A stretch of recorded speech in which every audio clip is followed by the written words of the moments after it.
For thousands of years, one image has defined ancient Egypt for many of us. A silent, jackal-headed god, standing guard over the dead. We know him as Anubis, lord of the underworld, a figure we often mistake for a grim reaper.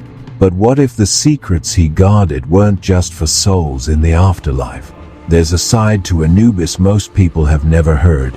A story of betrayal, fierce loyalty, and a bond between brothers that changes everything. This is the story of the secrets Anubis truly guarded. And they're far more complex and vital than you might think.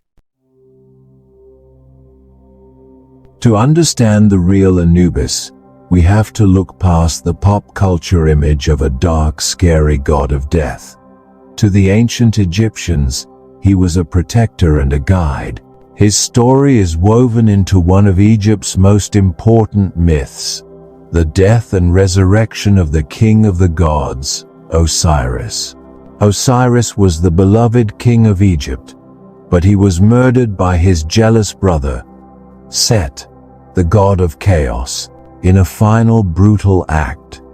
Set dismembered Osiris's body and scattered the pieces across Egypt. Osiris's wife, the powerful goddess Isis, searched relentlessly for her husband, but according to the myth, it was Anubis who performed the sacred act that would define him forever. He carefully gathered the fragments of the fallen king and performed the world's very first embalming. He washed the body, anointed it with sacred oils, and wrapped it in linen. This wasn't just a burial.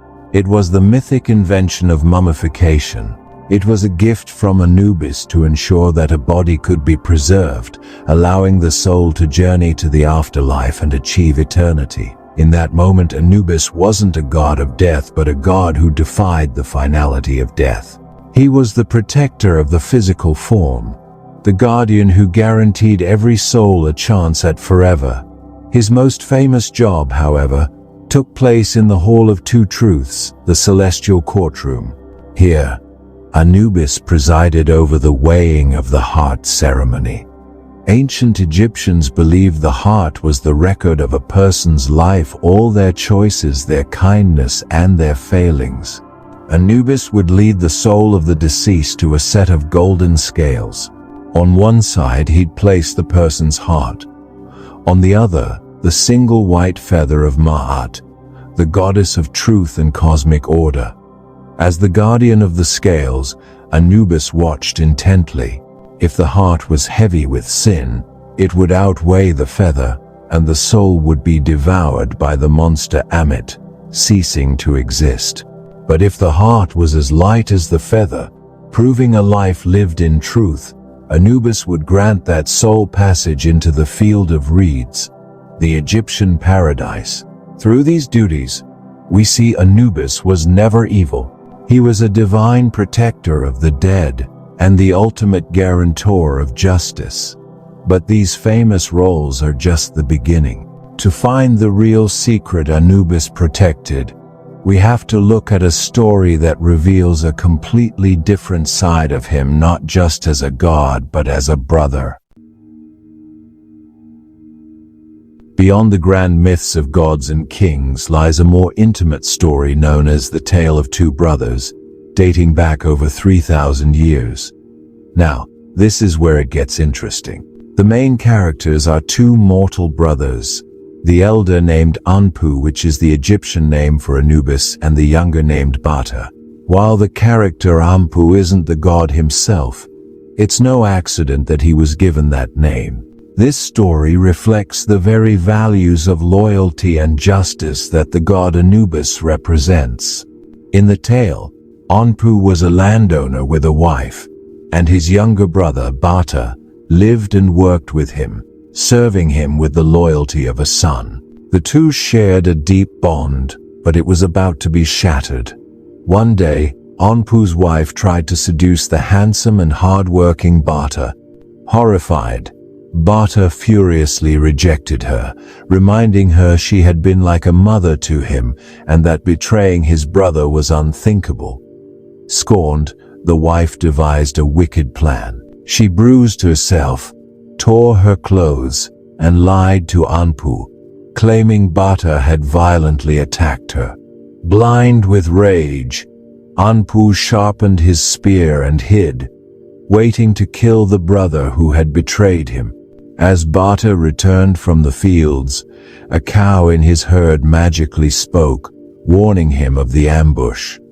Bata fled, with Anpu right behind him. Desperate, Bata prayed to the sun god, Raharakti, who created a crocodile-filled lake between them. From the opposite bank, Bata pleaded his innocence. To prove his sincerity, he performed a shocking act of self-mutilation and swore an oath that he had been wrong. He told Anpu he was leaving for the distant valley of the cedar, where he would place his heart atop a flower. If the tree were ever cut down, his heart would fall, and he would die. He gave his brother a sign. If a jar of beer ever foamed over, it meant Bata was in danger, and Anpu must come save him. Hearing this, Anpu was overwhelmed with grief. He returned home, killed his treacherous wife, and began a long period of mourning for his lost brother. Years later, as Anpu sat for his evening meal, the beer in his jar suddenly frothed and spilled. The sign. Without hesitation, Anpu set out. For more than 3 years he searched for his brother's fallen heart, finally finding it after 7 years of looking. He followed Bata's instructions and placed the heart in a bowl of cool water. Just as foretold, Bata came back to life. Anpu, through his unwavering loyalty, had resurrected his brother. This story is the key. It shows that the principles Anubis represents, loyalty, justice, and devotion, were deeply human. The quest to find the heart wasn't a divine duty. It was a personal mission fueled by love and the need to right a terrible wrong. The tale of two brothers recasts the idea of Anubis. He's not just a distant god of ritual, but a champion for truth. This reveals the real secret he protected, the sacred principle of Ma'at. Ma'at wasn't just a goddess. It was the core concept of truth, balance, and cosmic order that held the Egyptian universe together. It was the force that kept chaos from winning. Every action Anubis takes is in service of this principle. When he weighs the heart, he's upholding cosmic justice. When he invents mummification, he's restoring order to defy the chaos of decay. And in The Tale of Two Brothers, Anpu's quest is a personal crusade for might. He restores his brother's life not just from love, but to correct a great injustice. Justice isn't an abstract idea. It's a deeply felt responsibility. This role as a protector against chaos shows up in other myths too. One later, symbolic story tells of how Set, the god of chaos, transformed himself into a leopard to attack Osiris's body. Anubis stepped in, subdued Set, and branded his hide with a hot iron rod, which is how the leopard got its spots. Anubis then flayed Set and wore his leopard skin as a warning to anyone who would dare desecrate the sacred dead. This is why ancient Egyptian funerary priests often wore leopard skins, to invoke Anubis's protective power and honor his victory over chaos. Even Anubis's appearance holds a clue. He was always depicted in black, but this wasn't a symbol of evil. For Egyptians, black was the color of the rich, fertile soil of the Nile, the source of all life and regeneration. So, the god of the dead was literally painted in the color of rebirth. So, what ancient secrets did Anubis protect? The secrets weren't hidden in a tomb. They were principles. He protected the idea that death wasn't an end, but a transition. He guarded the sanctity of the body so the soul could live forever. But his deepest secret was an unwavering commitment to justice, to Ma'at. We see it in the Hall of Truth. where he ensures a fair trial for every single soul.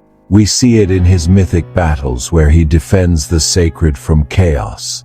And we see it most clearly in a forgotten folktale, where loyalty and truth conquer betrayal and even death. The jackal-headed god, so often seen as a dark figure, was actually a comforting presence for the ancient Egyptians. He wasn't a god to be feared, but a divine guardian who promised that even in the silent dark of the afterlife, there was order, there was balance, and above all, there was justice.